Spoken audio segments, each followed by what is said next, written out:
Então dá like, se inscreve e compartilha. E eu gostaria de falar sobre o resultado da missão.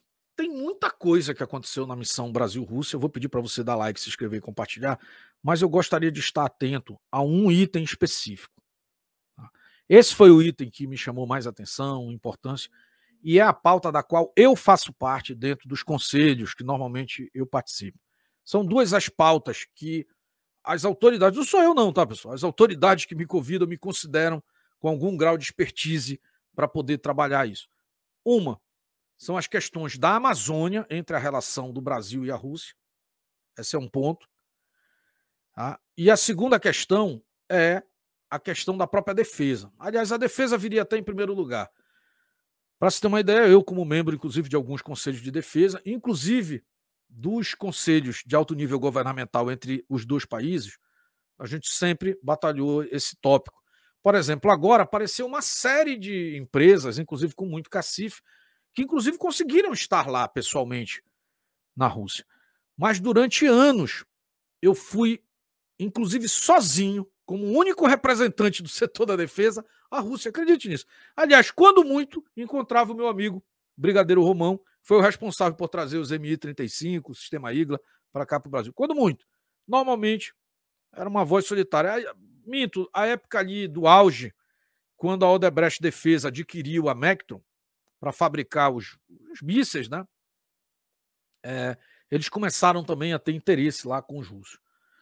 Inclusive, cheguei a ter disputas em mesa lá de negociação na Rússia sobre esses temas. Mas, enfim, então são os dois temas assim. Atualmente, em 2000 e... Até me confundi agora, eu não sei se foi de 2020 para 2021 ou foi de 2021 para 2022. Eu sei que eu ainda estou em mandato como vice-presidente da Câmara Brasil-Rússia para assuntos de Amazônia. A Câmara de Comércio, né? Brasil-Rússia.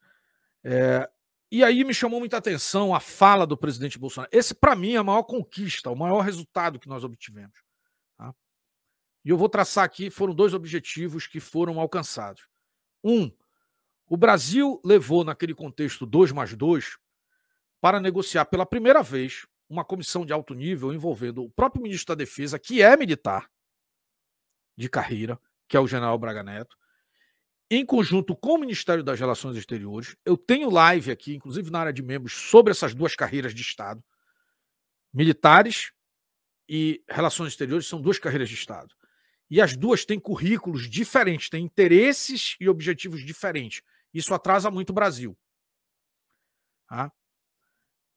Pouca gente até entende, pode falar sobre isso, mas elas causam. E eu cheguei a essa conclusão não sozinho, com um grupo de estudo envolvendo militares e amigos da carreira de Relações Exteriores. São currículos totalmente separados. Interesses ao Estado brasileiro separados. Isso é difícil de conciliar, né, para o Brasil. Pois bem, essa atitude, para mim, foi a melhor, porque nós tivemos, no mesmo cenário ali, Braga Neto e o Carlos França desse lado, Ministério da Defesa e Relações Exteriores, chanceler e ministro. E do outro lado nós tivemos o Sergei Shoigu, que é o cara de confiança, é a defesa da Rússia, ela para no Shoigu. Entre as ordens do Putin e o que acontece na defesa, na Rússia passa por essas duas pessoas, Lavrov e Shoigu. E os seus homólogos brasileiros estavam na mesma sala. O presidente Bolsonaro fez questão de não contaminar a reunião com o governo. Ele deixou que o Estado brasileiro... Isso foi uma grandeza gigantesca. O presidente... Preste atenção, a imprensa não vai comentar isso, nem outro canal aí, que eles nem sabem como isso funciona. A grandeza do presidente Bolsonaro nessa missão, ele colocou o Estado brasileiro... mas o ministro Braga Neto é de governo. O presidente Bolsonaro também é governo e Estado. Mas eu estou falando da real... Isso é cargo. Eu estou falando do que eles significam. Inclusive o Braga Neto sendo um general 4 estrelas de carreira, com 50 anos de farda. É Estado, irmão. Tá? Então colocou-se lá o Braga Neto e o Carlos França do lado brasileiro e os seus homólogos russos. O Sergei Shoigu e o Lavrov. Os dois homens de altíssima confiança, né? Vou dizer mais uma vez, entre qualquer atitude da Rússia em relação ao mundo, você tem, né, como únicos interlocutores diretos na defesa o Shoigu e nas relações exteriores o Lavrov. E o Bolsonaro permitiu, foi grandeza, tá, pessoal, que esses quatro conversassem sem interferência. Tá? Provavelmente, eu acho que nem intérprete participou, porque, primeiro que ambos falam os idiomas, o Lavrov fala português, o Shoigu acredito que fale também, e o Braga Neto e o Carlos França falam inglês. Então, eles se entenderam sem a presença de outros interlocutores na reunião mais específica.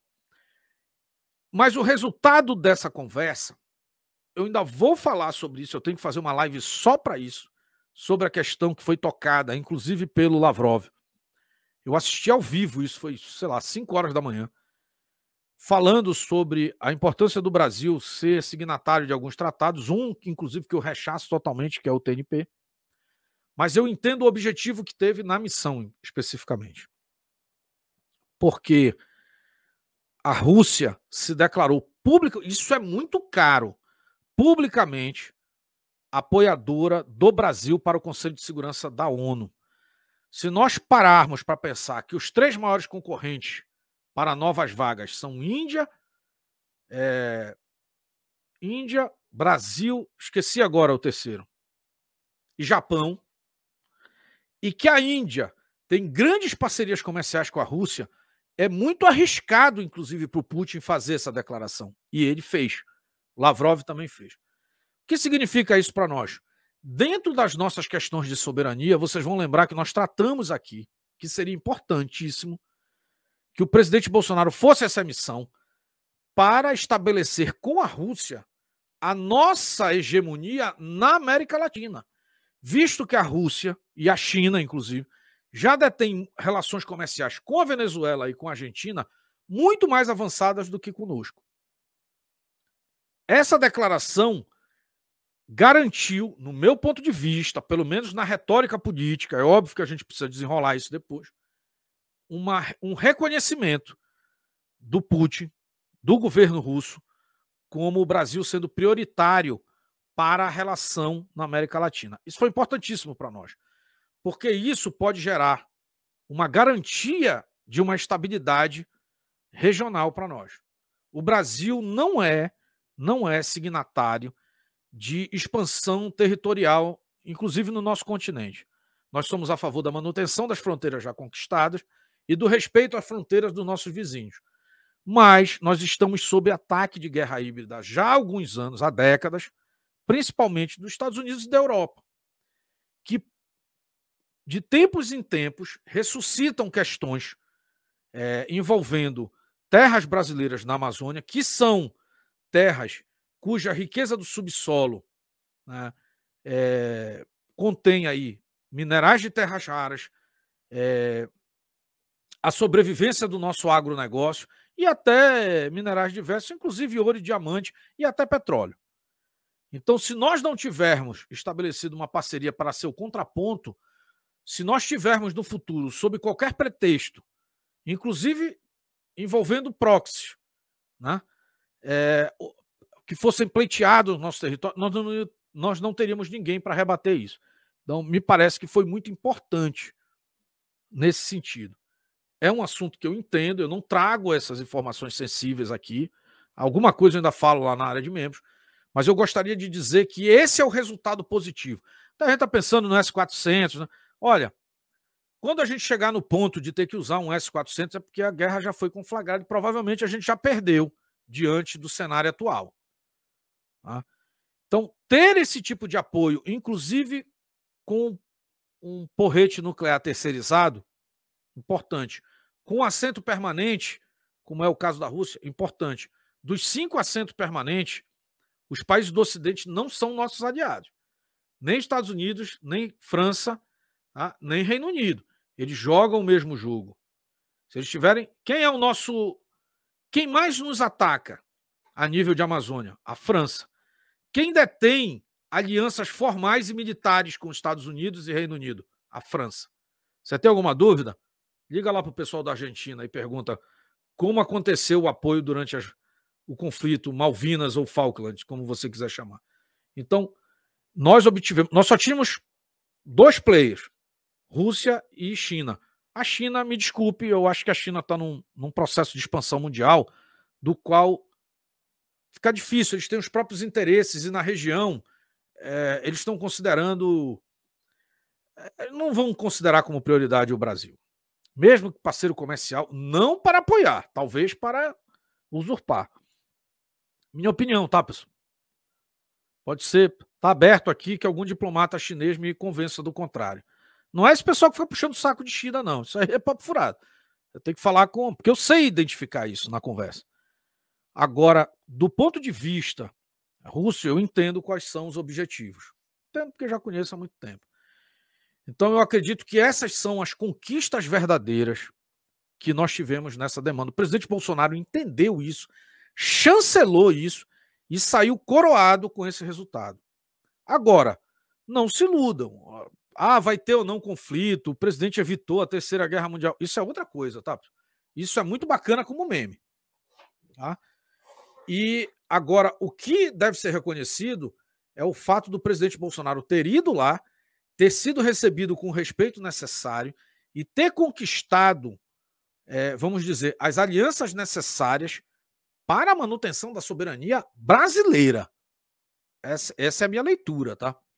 Essa é a leitura aqui, minha, pessoal aqui. Conversei com amigos da área de diplomacia também, a opinião não é diferente dessa minha. Alguns não tinham olhado, inclusive observado por esse campo, e nós conversamos bastante a respeito disso, e essa é a minha conclusão. Então, o principal ganho está nesse sentido. Agora tem um detalhe.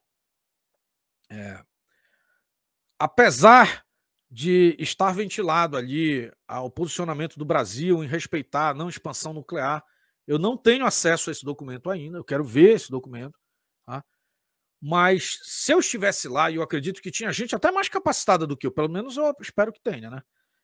Inclusive a nível de patriotismo, que colocaria salvaguardas simples para isso. Eu ratificaria qualquer tratado de proliferação nuclear, desde que as exigências fossem claras e que todos cumprissem, inclusive as potências. Porque, para quem não sabe, a proposição do TNP não é algo vago. Ela pressupõe que nenhum país mais alcançasse esse status e que os países que são as potências nucleares reduzissem e desabilitassem os seus próprios vetores. No momento que esses países não cumprem isso, o tratado é um pedaço de papel. Agora, eu acredito que é útil assinar esse pedaço de papel com as condições onde as salvaguardas do Brasil estejam bem estabelecidas, para você dizer o seguinte: beleza, eu não cumpri porque você não cumpriu. Acabou. Eu não vou falar a segunda metade aqui do que eu acho, do que foi tratado, porque eu tenho quase certeza, né? O que eu posso dizer é o seguinte: o caminho foi o melhor caminho. Eu posso dizer que depois da missão, o Brasil...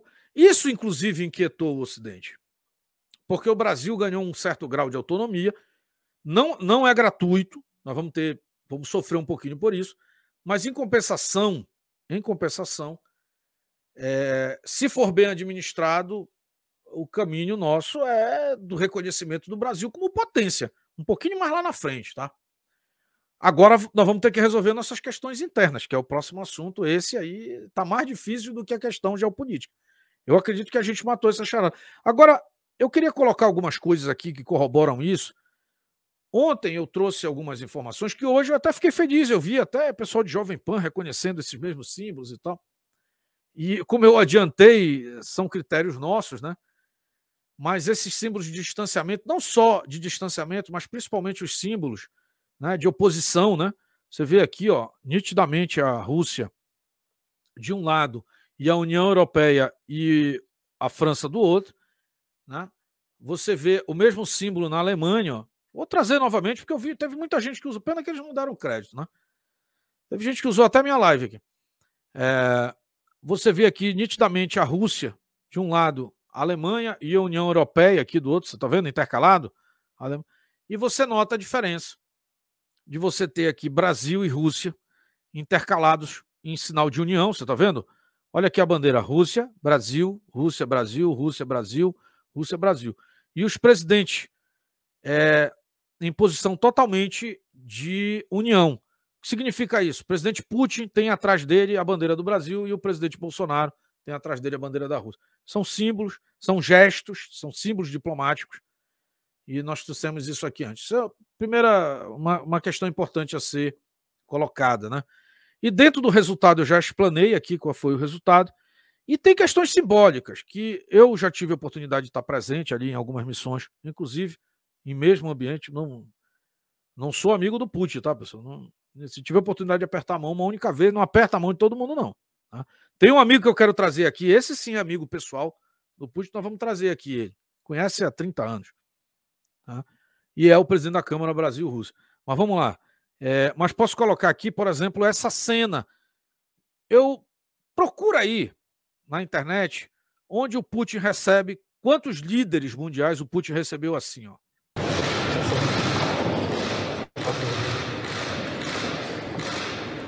Vou tirar aqui, ó. Vou repetir. Vou colocar novamente aqui. Procura aí essa cena. Você vai ver que são bem poucos. Lembrando, tá, pessoal? A distância da mesa. Teve até alguém que veio falar hoje, pô, aqui não é ignorante, né? Alguém que tentou falar hoje aí que não, foi porque o presidente Bolsonaro fez os testes e outros. Não tem nada a ver, tá? Que bobagem, né? Que primariedade. Eu também trouxe aqui, eu acho que vale a pena resgatar hoje. В Москве побывали ведущие министры вашего правительства. Os principais ministros do seu governo visitaram Moscou. Сегодня проходит встреча министров обороны и иностранных дел 2+2 в формате 2+2. Expressão corporal, sorriso, формат 2+2 dos ministros das relações exteriores e da defesa. Мы работаем активно и на международных площадках. Nós trabalhamos ativamente nos fóruns internacionais. Ну и несмотря на все ограничения, в прошлом году у нас рост товарооборота составил 87%. E, apesar de todas as restrições, no ano passado, o crescimento do nosso comércio bilateral registrou uma alta de 87%. Я очень рад вас видеть, уважаемый господин президент. É uma alegria recebê-lo, senhor presidente. И надеюсь, что встреча будет полезной. Espero que o nosso encontro seja produtivo. Então, só para corroborar aquela fala que nós estávamos trazendo aqui sobre a importância desse caso 2+2, eu gostaria de trazer para vocês essa imagem real do encontro de ontem. Isso já está na mídia, já, mas eu recebi na hora, né? Na verdade, eu fiz a pergunta. Tem um amigo que é assessor lá, que está acompanhando o ministro da Defesa, disse: olha, como é que foi lá? O que dá para falar? Eu disse: não, falar nada, mas eu vou te mandar uma foto. Aí me mandou essa foto na hora e eu guardei para a gente apresentar hoje, né? Então tá aí o cenário. O presidente fez questão de não participar e deixar à vontade ali. Não travou mais não, tá, pessoal? Se travou é o de vocês. Aqui eu estou monitorando na porta, tá tudo ok. Vamos tranquilo aí. Quando trava, deixa eu explicar, quando trava, eu sou o primeiro a saber aqui, eu monitoro tudo. Então o pessoal chegar aí, sair dizendo que travou, tá mudo, a gente tem o controle aqui, tá? Fica tranquilo aí nesse ponto. Poxa, alguém aqui, era o que eu ia falar na hora que caiu, tá? Foi o George, ó. Não foi só o obrigado, tá, George? Durante o jantar, né, lá o almoço que o Putin teve com o presidente Bolsonaro também, o Putin... Eu vou contar uma experiência aqui, que é da área de membros. Eu já falei uma vez isso na área de membros. Certa vez eu estava numa reunião na Rosoboron Export, a empresa de exportação de equipamentos de defesa da Rússia. Tudo que você pensar aí, Pantsir, S-300, S-400, enfim. Enfim, toda a tecnologia deles, com exceção da tecnologia de mísseis balísticos, a K-40, tudo é a Rosoboron que decide. Hoje é dividido com a Rostec, né? E nós estávamos conversando. Tinham, eu acho que uns... Deixa eu lembrar aqui, puxar pela memória aqui.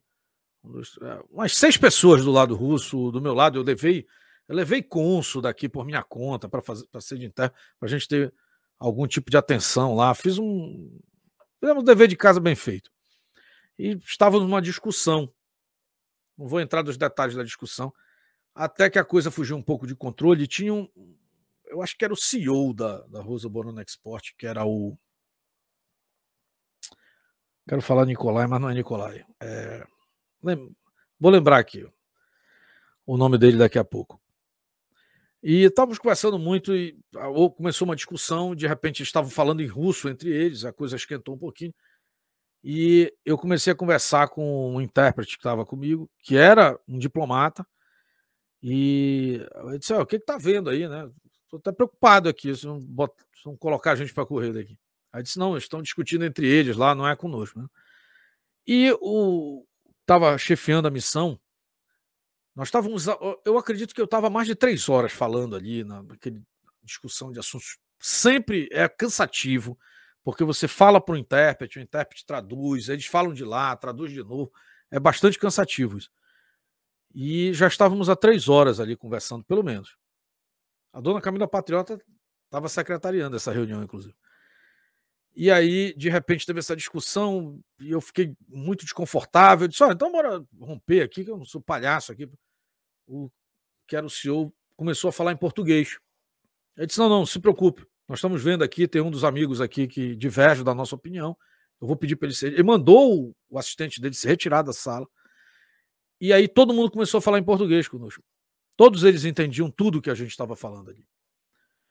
Então, a turma da diplomacia na Rússia, eles são muito preparados para fazer negócio com o mundo todo, inclusive com o Brasil. Aí eu fui descobrir depois, eu vou trazer essa foto, eu trago na reunião de membros, isso aí não tem problema. E eu fui descobrir que um dos que estavam lá tinha sido embaixador no Brasil, o outro foi adido militar, enfim. Todo mundo falava português lá, acho que até melhor do que o que nós estávamos falando. Isso é preparo, tá? Isso aí já denota muita coisa. Tá? Então, são essas experiências que a gente tenta traduzir aqui, desse mundo que às vezes é quase que cinematográfico para os outros. Né? Até noto, falei outro dia aqui, que algumas pessoas, quando recebem algumas autoridades dentro do seu ambiente, é óbvio que eu respeito todo mundo também, mas tendem a achar que essas pessoas são um pouco demais. Não, pessoal, gente igual a gente. Só tem uma carteirada maior e talvez a conta bancária é mais rechonchuda, mas é todo mundo ser humano, no final vai todo mundo para o mesmo lugar. Mas é importante dizer o seguinte, é importante aqueles que defendem as causas que interessam aos seus nacionais. É isso que a gente vem buscando aqui. Né? Vamos lá?